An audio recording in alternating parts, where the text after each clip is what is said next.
بسم الله والصلاة والسلام على رسول الله صلى الله عليه وسلم.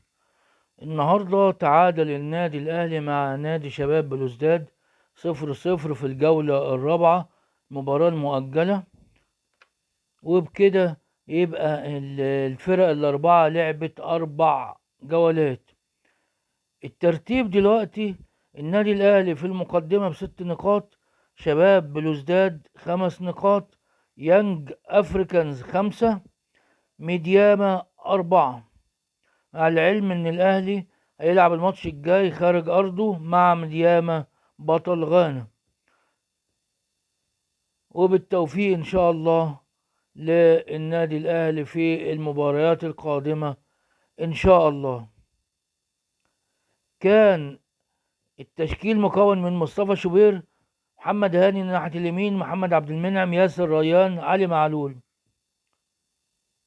أكرم توفيق، مروان عطية، إمام عاشور، حسين الشحات، أنطوني موديست، طاهر محمد طاهر. وبصراحة الأهلي لعب ماتش متوسط، يعني في الظروف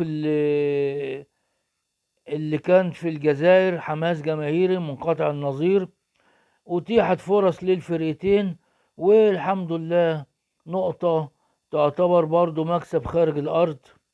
والأهلي إن شاء الله قدامه فرصة، لأن هو المتقدم في الترتيب، وربنا يكرم إن شاء الله في ماتش مدياما بطل غانا، ويرجع بنتيجة إيجابية كذلك عشان يصعد للدور الثمانية إن شاء الله.